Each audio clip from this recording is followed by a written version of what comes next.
आज परिस्थिति ये है कि एनसीपी ने महाराज जिहादी जमात के साथ टाई अप कर लिया, अनाउंस हो गया।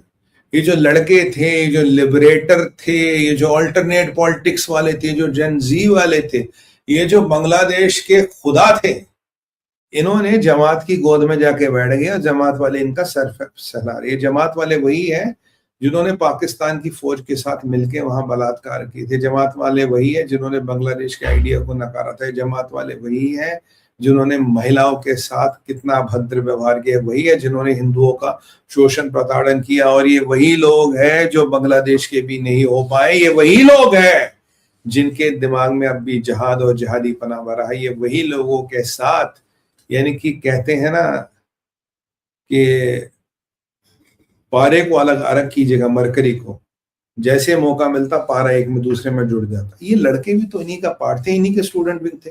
सीआईए ने बेवकूफी की, चाइना और पाकिस्तान ने उसका एडवांटेज लिया। सीआईए वाले है ही एक नंबर के फुद्दू। They created the way for China and ISI to do the work.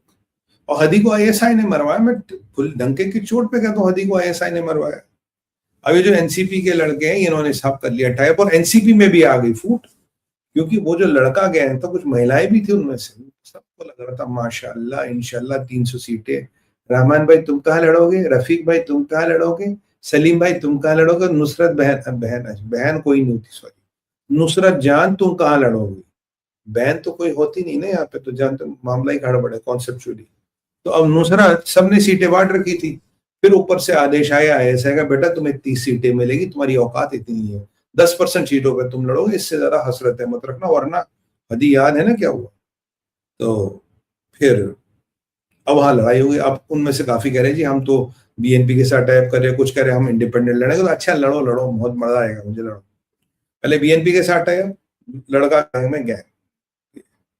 आज की हालत ये है कि कोई आलम है, शमसुल आलम या व्हाटएवर, इनके विदेश मंत्रालय का प्रवक्ता है, आलम साहब फरमा रहे हैं कि भारत तुम बताओ तुम्हारी माइनॉरिटीज के साथ क्या हो रहा है। ये जो मंडल के साथ हुआ है, जो दास के साथ, ये तो वन ऑड इंसिडेंट है, ये स्पोरेडिक इंसिडेंट्स है, इनको कोई किसका कोई कम्युनल एंगल नहीं, इस पे कुछ नहीं हुआ है। या इनके मंडल और दास जैसे लोगों को तो मारते ही रहते हैं, रोज मारते रहेंगे, ये तो बस रोज का काम है, ये तो हमारा आज का सूप ऑफ द डे है। ये कोई इसको रिलीजियस एंगल से मत डोला जाए। मैं पूछूंगा आलम से, 2900 केस तुम्हारे यहां दर्ज है, 2445 केस रिलीजियस हेट के, और 350 केस बलात्कार के, और उसके अलावा घर जलाने के, मंदिर जलाने के, दुकान फूकने के अनगिनत केस। और आलम तुम हमें कह रहे हो कि तुम माइनॉरिटीज के साथ ये करे। पता प्रॉब्लम क्या, प्रॉब्लम ये है चीटी के पर निकला है। प्रॉब्लम ये है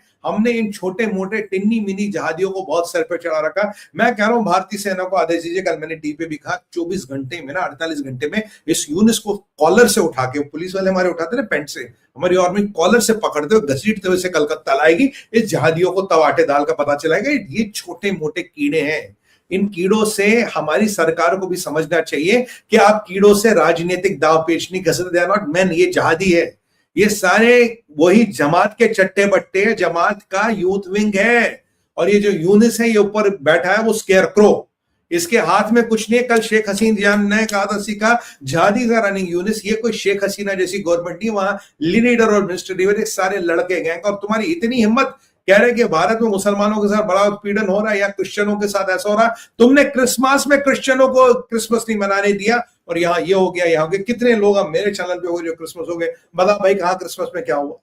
और मैं आपको अगर नंबर बताऊं, यहां तो अभी सेंसस आया था, मुसलमानों की आबादी लगभग 1.5 गुना हुई और हिंदुओं की आबादी घटी है। मुसलमानों की आबादी पार्टीशन के बाद आज डबल हुई, और हिंदुओं की आबादी बांग्लादेश में 28% से 8% हो गई। और ये कह रहे कि क्या हुआ, ये कह रहे क्या हुआ, तुम हम नहीं, किस क्रिश्चियन के साथ शोषण उत्पीड़न हुआ। अरे क्रिश्चियन तो हमारे भाई हैं, किस क्रिश्चियन के साथ कुछ हुआ। हमें गर्व है अपनी क्रिश्चियन कम्युनिटी में। 1.2% क्रिश्चियन थे, आज 1.7%। अगर आजादी के बाद कोई घटा है वो हिंदू की आबादी घटी है। मुसलमान की भी बढ़ी है, क्रिश्चियन की भी बढ़ी है, सबकी बढ़ी है। भारत को तो मेल्टिंग पॉट ऑफ रिलीजन्स कह रहा। जब मैं बांग्लादेशी हिंदू की बात करूं, मैं कह रहा हूं बांग्लादेशी सिख, बांग्लादेशी बौद्ध, बांग्लादेशी जैन और बांग्लादेशी पारसी और बांग्लादेशी क्रिश्चियन भाई वो आना चाहिए, उसका भी हार्दिक स्वागत है। तो ये आपने जो बकवास कर रखे, ये देखिए क्या कहते हैं, ये कहता है जिस थाली में खाना उसी में थूकना।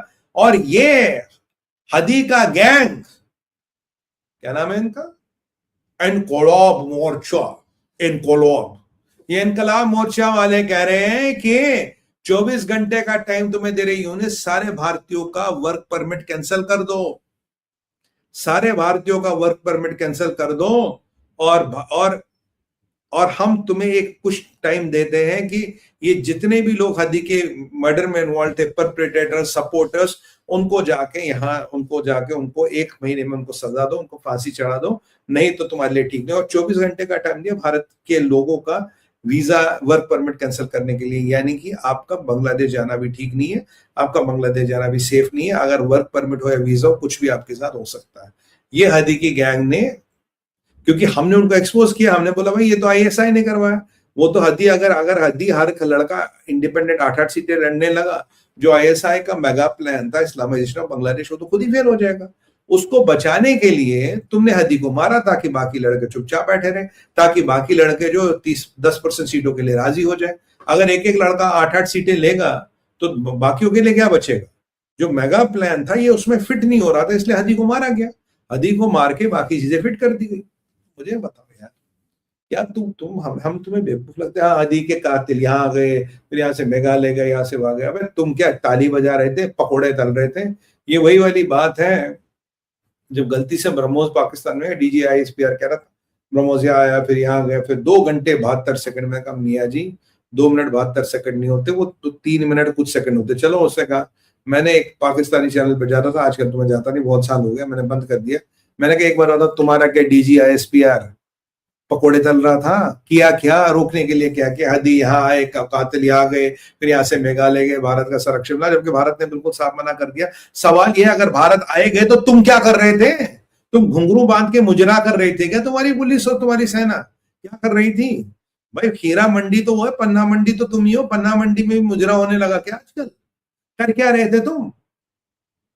ये सब बकवासबाजी बंद करो, क्योंकि मैं आपको कह रहा हूं बांग्लादेश फटने वाला बॉस। बांग्लादेश किसी के हाथ आने वाला नहीं। मुझे अपनी डाउट है कि इलेक्शन होगा नहीं होगा।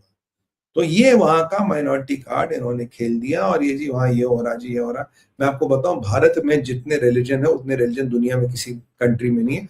Bharat is called the melting pot of religion. यहाँ जैन, बौद्ध, हिंदू, मुस्लिम, सिख, ईसाई सारे लोग रहते हैं। दुनिया के जितने रिलीजन भारत में उतने तो कहीं नहीं है। मुझे ये कंट्री दिखाओ जहाँ इतने रिलीजन हो और इतनी हारमोनी हो। क्योंकि भारत और तुम में एक फर्क है, जहादियों। भारत में जहादी नहीं रहते, तुम्हारे यहां सबके सब जहादी है। और भाई माफ कीजिएगा, जो आलू प्याज टमाटर वाली डिप्लोमेसी अब काम नहीं आने वाली। मैं बार बार कह रहा हूं कि व्हाट इज माय एश्योरिटी, एक बेनगाजी जैसी परिस्थिति नहीं होगी वहां। अगर बेनगाजी जैसी परिस्थिति है बॉस, ईंट से ईंट बजानी पड़ेगी। आज पता है छोटा मोटा टिन्नी मिन्नी क्यों बोल रहा? टिन्नी मिन्नी इससे बोला, हमने यूनिस का कॉलर पकड़ के उसको सेना को बेच के कलकत्ता नहीं बुलवाया। आप बेच दीजिए, एक बार बुलबुलाइए, देखिए कैसे लाइन पे आ जाता है। अब बाकी वो उस्मानी कह रहा था बांग्लादेश पे हमला करोगे तो हम तुम पे हमला करेंगे। अबे उस्मानी जाके अपनी अम्मा से पूछ तेरे अब्बा का असली नाम क्या है। जिस दिन वो नाम पता आ जाए फिर बताना हमला कौन किसके पड़ेगा। तुम्हारे यहाँ तो ये नहीं पता ना अब्बा कौन है। अब क्या पता यार, मतलब चेन बड़ी लंबी होती है। अब वो बीच में पता नहीं क्या क्या सिस्टम चलते हो तुम्हारे यहाँ पाकिस्तान में। तो पहले अपनी अम्मा से पूछ तेरे अब्बा का नाम क्या है, फिर हमें धमकी देना उस्मानी। तो ये बॉस इनकी ये असली कहानी है। ये इन्होंने कार्ड खेला ये, क्योंकि भारत इनसे पेश, मैं कह रहा हूं वर्क परमिट बंद कर दे, कल इनकी बिजली बंद कर दो, आधा बांग्लादेश अंधेरे में मर जाएगा। अबे औकात नहीं है, 6000 आइटम यहां से जाते। कुपोषित समाज, कुपोषित जहादी, कुपोषित सेना, 90% कुपोषण था, 40% पे आ गया कटसी भारत। जिंदा हो, खाना पी रहे हो, भारत के बदौलत कर रहे हो, और आप भारत को दिखा रहे हो कि तुम्हारे यहाँ ये हो रहा, तुम्हारे यहाँ हो रहा। क्योंकि हमने बहुत बड़ा लेवरेज दे रखी, बहुत खुली छूट दे रखी है। इन जहादियों को टांगना शुरू कर दो ना, लाइन से बाकी सब गायब हो जाएंगे, दिखेंगे भी नहीं आपको। इनकी औकात, इन लोंडों की औकात तो देखी ना, जमात की चाट रहे थे बैठ के। जमात के फेंके हुए टुकड़ों पे तो चुनाव लड़ रहे, 1.5 करोड़ टका पे 30 सीटों पे चुनाव लड़ रहे। बांग्लादेश के बादशाह कहते थे अपने आप को। औकात तो मैं तुम्हें दिख गई ना बेटा, तुम्हारी औकात कितनी है। वो हसनत अब्दुल्ला कहते हो, नाहिद इस्लाम, ये जो जितने भी ये लड़के थे, वॉट एवर बेटा, तुम्हारी औकात है, तुम CIA के यूज एंड थ्रो डाइपर हो। तुम्हारी औकात उतनी है, यूज